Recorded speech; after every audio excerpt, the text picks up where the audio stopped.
بسم اللہ الرحمن الرحیم۔ السلام علیکم ناظرین، میں ہوں محمد زبیر۔ ناظرین، ایک حدیث کا مفہوم ہے کہ قیامت کے دن اللہ تعالیٰ انسان سے سوال کرے گا کہ اے انسان، میں بھوکا تھا، تو نے مجھے کھانا نہیں کھلایا، میں پیاسا تھا، تو نے مجھے پانی نہیں پلایا، میں بیمار تھا، تو نے میری مزاج پرسی نہیں کی۔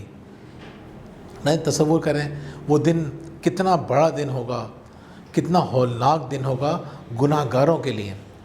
لیکن غور کریں کہ سوال کون سی ہستی کر رہی ہے؟ وہ ہستی جس نے عظیم الشان کائنات بنائی، اس نے اربوں کہکشائیں بنائی اور ہر کہکشاں میں اربوں ستارے بنائے۔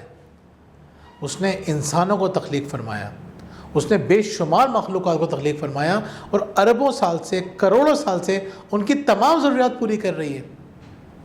ناظرین، نہ اسے اونگ آتی ہے، نہ نیند آتی ہے۔ اتنی عظیم ہستی وہ انسان سے سوال کرے گی کہ تو نے مجھے کھانا نہیں کھلایا۔ انسان کہے گا یا اللہ، تجھے ان چیزوں کی کہاں حاجت ہے؟ نہ تو کھاتا ہے، نہ تو پیتا ہے، نہ تو بیمار ہوتا ہے، تو ان تمام چیزوں سے پاک ہے۔ تو اللہ تعالیٰ فرمائے گا کہ میرا فلاں بندہ بیمار تھا، تو نے اس کی عیادت نہیں کی۔ میرا فلاں بندہ بھوکا تھا، تو نے اسے کھانا نہیں کھلایا۔ میرا فلاں بندہ پیاسا تھا، تو نے اسے پانی نہیں پلایا۔ تصور کریں آپ کہ ایک شخص وہ اللہ تعالیٰ سے دعائیں کر رہا ہوتا ہے، گڑ گڑا کے دعائیں کرتا ہے کہ اللہ، میرا تیرے علاوہ کوئی نہیں ہے، میرا یہ مسئلہ حل کر دے، اور اللہ تعالیٰ آپ کے ہاتھ سے وہ مسئلہ حل کروا دیتا ہے۔ سوچیں کتنا بڑا مقام ہوگا آپ کا کہ اللہ تعالیٰ اس شخص کی دعائیں جو اللہ تعالیٰ سے کر رہا ہے آپ کے ہاتھوں پوری کروا رہا ہے۔ علامہ اقبال نے کہا تھا نا کہ ہاتھ ہے اللہ کا، بندہ مومن کا ہاتھ۔ بہت امپورٹنٹ بات ہے، ہمیں سیکھنا پڑے گا، ہمیں دوسروں کی مدد کرنی پڑے گی، اور سوچیں اس کا اجر کتنا بڑا ہوگا۔ اور یہ چیز ہمیں نہ صرف خود سیکھنی پڑے گی، اپنی اولاد کو سکھانی پڑے گی کہ بیٹا دینے والا بننا ہے، لینے والا نہیں بننا۔ اگر آپ کی اپروچ لینے والی ہو گئی تو اس کا مطلب یہ کہ آپ کے اندر کانفیڈنس نہیں ہے، آپ ان سیکیورٹیز کا شکار ہیں، آپ احساس محرومی اور احساس کمتری کا شکار ہیں۔ کتنا کچھ آپ کے پاس ہو، اگر آپ کی سوچ لینے والی ہے تو آپ ایک مفلس انسان ہیں۔ اور اگر آپ کے اندر اعتماد آئے گا، بظاہر آپ کے پاس کچھ نہ ہو، آپ دینے والے ہوں گے۔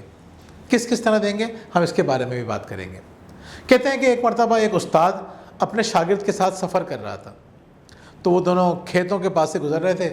انہیں ایک شخص کے جوتے نظر آئے ایک درخت کے نیچے۔ انہوں نے دیکھا کہ وہ جو کسان تھا وہ دور کام کر رہا ہے، تو شاگرد کہنے لگا کہ ایسا کرتے ہیں استاد جی، اس کے جوتے چھپا دیتے ہیں، جب وہ آئے گا اس کے جوتے نہیں ملیں گے تو بڑا مزہ آئے گا، ہم انجوائے کریں گے۔ استاد نے کہا ہم ایسا کر سکتے ہیں، لیکن تمہیں اللہ نے بہت دولت دی ہے، تم ایک کام کرو، اس کے دونوں جوتوں کے اندر ایک ایک سونے کا سکہ چھپا دو۔ اس نے کہا اچھا۔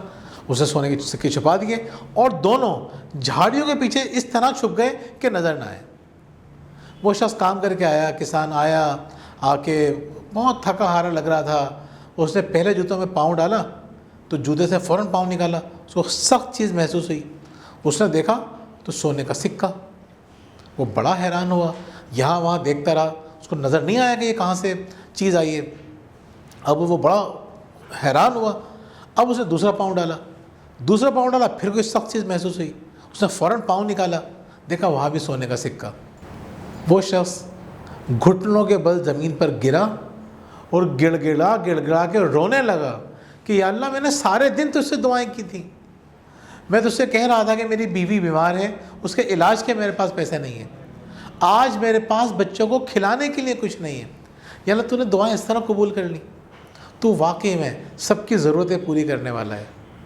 ناظرین، وہ جو شاگرد تھا وہ رونے لگا، تو استاد نے سمجھایا کہ بیٹا، کسی کو تکلیف پہنچا کے کچھ لوگوں کو خوشی ہوتی ہے، لیکن وقتی خوشی ہوتی ہے، لیکن جو لوگ دوسروں کی زندگی میں آسانیاں پیدا کرتے ہیں، دوسروں کی مدد کرتے ہیں، ان کو وہ خوشی ملتی ہے جس کا ایک دوسرا شخص تصور بھی نہیں کر سکتا۔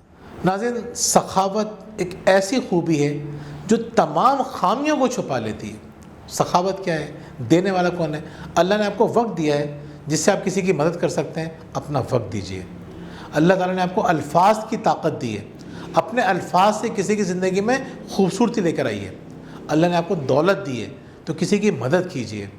اللہ تعالیٰ نے آپ کو صحت دی ہے تو کسی کمزور کی بیمار کی مدد کیجیے, مزاج پرسی کیجیے. جو کچھ آپ کے پاس ہے دوسروں کو دیجیے. کچھ نہیں ہے, مسکراہٹ تو ہے نا. اپنی خوبصورت مسکراہٹ سے لوگوں کی زندگی میں خوبصورتی پیدا کیجیے. ناظرین, دینے والے بنیں گے, آپ کی اولاد دینے والی بنے گی تو اللہ تعالیٰ آپ کو اتنا دے گا کہ آپ کے لیے سنبھالنا مشکل ہو جائے گا.